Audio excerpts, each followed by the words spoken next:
Hello everyone, welcome back to the must class for learning English. आज के इस video में हम लोग सीखने वाले 4 कमाल के ऐसे सेंटेंस स्ट्रक्चर्स जो कि आपकी इंग्लिश फ्लुएंसी को नेक्स्ट लेवल पर लेकर के जाएंगे। तो without further delay, let's get the ball rolling.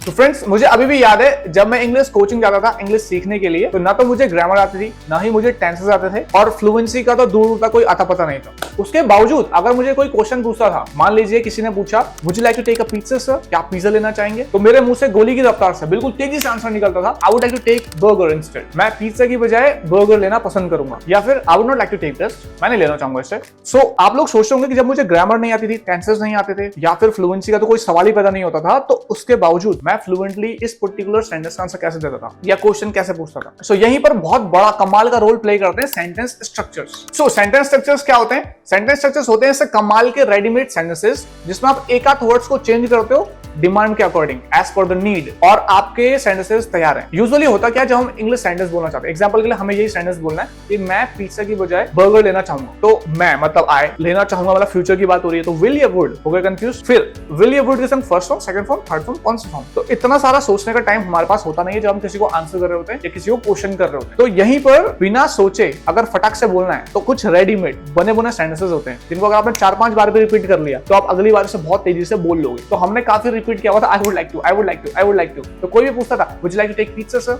I would like to take coffee instead, I would like to take something else, I would like to take French fries. फटाक से answer ऐसे निकलता था। सो ऐसे ही कुछ कमाल के सेंटेंस स्ट्रक्चर्स हमने फर्स्ट पार्ट में भी सीखे थे। अगर आपने वीडियो नहीं देखी तो प्लीज उससे देख लीजिए, लिंक डिस्क्रिप्शन बॉक्स में, और सेकंड वीडियो को हम स्टार्ट कर। सो आज का फर्स्ट सेंटेंस स्ट्रक्चर के लिए हम यूज करेंगे एक फ्रेज को जिसका नाम है फॉन्ड ऑफ। देखिए, जब भी किसी लाइन में एक से ज्यादा वर्ड आएंगे तो उसे आप फ्रेज कह सकते हो। यहाँ पे आपको दिख रहा है फॉन्ड ऑफ, इसे आप एक फ्रेज कह सकते हो। इस फ्रेज का आप इस्तेमाल करेंगे एक सेंटेंस स्ट्रक्चर में जो कि है आई एम फॉन्ड ऑफ। अगर आपको बोलना है कि मुझे इस चीज का शौक है या इस चीज को करने का शौक है, या अगर आपको कोई पर्सन बहुत ज्यादा पसंद है तो भी आप आई एम फॉन्ड ऑफ का इस्तेमाल कर सकते हो। कैसे करेंगे? सपोज दैट आप कहते हो कि आपको कुकिंग का शौक है, तो आप बोल सकते हो आई एम फॉन्ड ऑफ कुकिंग। अगर आपको बाइक का शौक है, I am fond of bikes. अब बाइक को चलाने का शौक है, अगर कोई एक्शन आएगा, कोई काम आएगा, तो ऑफ के बाद, ऑफ एक प्रेपोजिशन है, और हर एक मोस्टली प्रेपोजिशन के बाद हम ING form of the verb का इस्तेमाल करते हैं, आपको पता है। So I am fond of कोई भी एक्शन, उसके आईएनजी फॉर्म। जैसे I am fond of playing cricket. जैसे मुझे पर्सनली शौक है सिक्कों को जमा करने का, चाहे वो पुराने सिक्के हों चाहे विदेशी सिक्के हों, उनको जमा करने का मुझे बहुत शौक। सो मैं कह सकता हूँ आई am fond of collecting coins, right. अब जो बंदा कॉइन्स को कलेक्ट करने का शौक रखता है या फिर कॉइन्स की स्टडी करता है, कॉइन्स के बारे में रिसर्च करता है, उसके लिए एक स्पेसिफिक वर्ड भी जिसे कहते हैं न्यूमिस्मेटिस्ट। लेकिन के लिए हम यूज करेंगे एक फ्रेज को जिसका नाम है फॉन्ड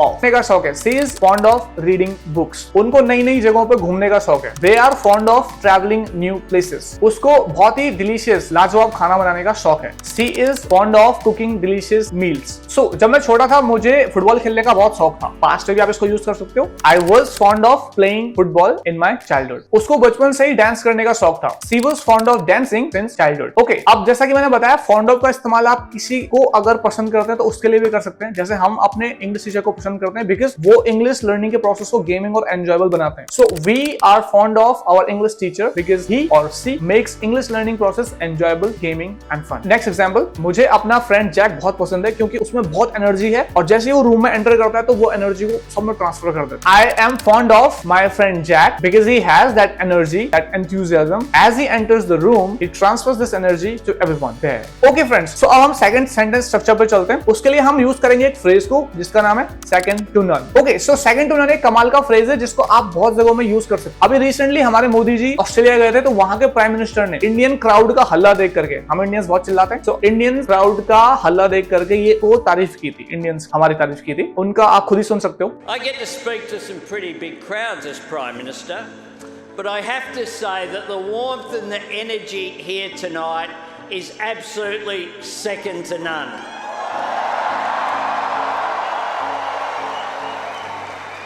उन्होंने कहा था, prime minister Modi, the warmth and the energy here tonight is absolutely second to none. तो सेकंड टू नन मतलब कमाल का या फिर किसी से कम नहीं। आपने सुना है ना, तेरा भाई किससे कम है, तो your brother is second to none. आप किसी से कम नहीं, you are second to none.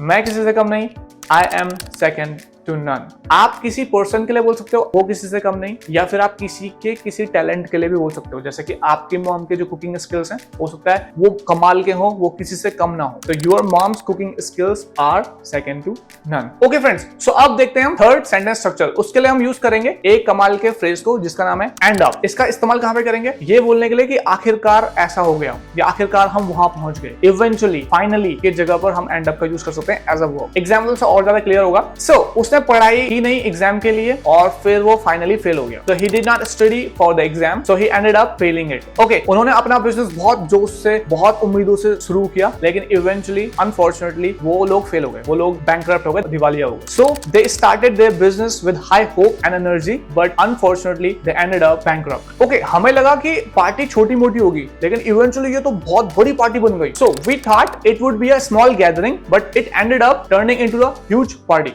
So next example, मुझे पता है कि क्या सही है क्या गलत है, लेकिन आखिरकार मैं करता अपने मन की हूं, मतलब अपने आदतों के अकॉर्डिंग ही जाता हूं. So I know what is right what is wrong, but I end up going by my habits. So end up going by my habits मतलब आखिरकार मैं अपने हैबिट्स के अकॉर्डिंग ही चलता हूं. Okay, next example. उनके बहुत सारे मतभेद हैं आपस में, लेकिन उसके बावजूद वो इवेंचुअली यानी कि आखिरकार कुछ ना कुछ सोल्यूशन निकाल देते हैं किसी भी प्रॉब्लम का या हर प्रॉब्लम का. Despite their disagreements they always end up finding the solution for every single problem. Okay, वो डॉक्टर बनना चाहती थी, लेकिन इवेंचुअली उसने अपना लॉ को परस्यू किया. She wanted to be a doctor, but she ended up pursuing the law instead. Okay, next example. उसने अपना सारा का सारा पैसा क्रिप्टो करेंसी में, शिबा इनू में इन्वेस्ट कर दिया और फाइनली वो मिलियनर बन गया.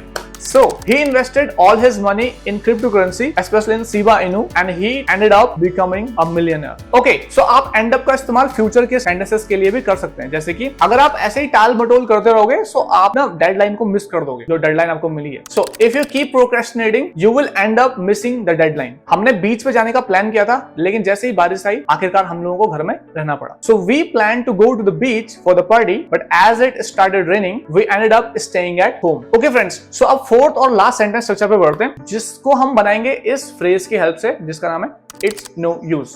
अगर आपको बोलना है इस चीज को करने का कोई फायदा नहीं है, उसे समझाने का कोई फायदा नहीं है, तो आप इट्स नो यूज से स्टार्ट कर सकते हो. जैसे उसको बताने का कोई फायदा नहीं है, it's no use telling him. रोने का कोई फायदा नहीं है, इट्स नो यूज क्राइंग. उसको समझाने का कोई फायदा नहीं है, it's no use making him understand. और एग्जांपल सेंटेंसेस देखते हैं. उससे आर्ग्यू यानी कि उससे बहस करने का कोई फायदा नहीं है, वो किसी की नहीं सुनते. It's no use arguing with him, he doesn't listens to anyone या he never listens to anyone. Okay, उससे मदद मांगने का कोई फायदा नहीं है, वो कभी किसी की मदद नहीं करता है. It's no use asking him for the help because he never helps anyone. Okay, एक और सेंटेंस. उस चीज के बारे में सोच के चिंता करके कोई फायदा नहीं है जो आप बदल नहीं सकते हैं.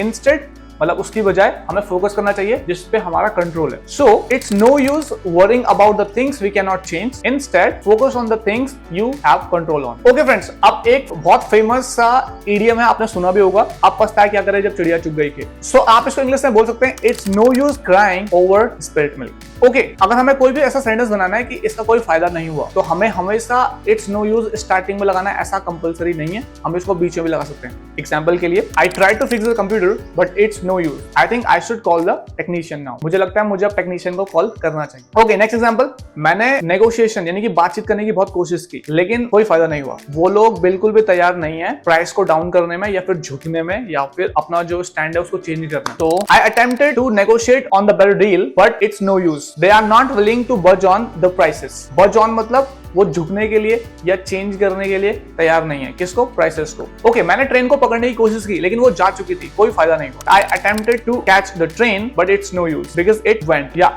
It left. ओके, उसने अपने पेरेंट्स को मनाने की कोशिश की, लेकिन कोई फायदा नहीं हुआ बिकॉज वो उसे जाने नहीं देंगे. She tried to convince her parents but it's no use because they won't let her go. मैंने बहुत ढूंढने की कोशिश की, लेकिन कोई फायदा नहीं हुआ क्योंकि मुझे कहीं भी चाबियां नहीं मिली. I tried to find the keys everywhere but it's no use, I didn't find them anywhere. Okay, last example. उसका इंतजार करके कोई फायदा नहीं है बिकॉज वो हमेशा लेट होता है. It's no use waiting for him because he is always late. So friends, ये थे आज के 4 कमाल के सेंटेंस स्ट्रक्चर्स. अगर आप भी इन्हें थोड़ा सा प्रैक्टिस करते हो तो आप भी काफी फ्लुएंटली इंग्लिश को बोल पाओगे बिना ग्रामर और टेंसेस के चक्कर में पड़े हुए. तो ये सेकंड पार्ट था. अगर आपने first part of the video नहीं देखी तो प्लीज आप उसे देख लीजिए. अब आपकी स्क्रीन पर ये चारों सेंटेंस स्ट्रक्चर और उनकी हिंदी मीनिंग्स हैं, आप इसे नोट डाउन कर सकते हो या इसका स्क्रीनशॉट ले सकते हो. आपसे मिलते हैं हम नेक्स्ट वीडियो में. Till that time you keep practicing. If you have any problem while speaking in English, you do let us know in the comment section so that we can make the video around that. See you in the next video. Till that time, you take care of yours. Keep practicing. Bye for now. Cheerio.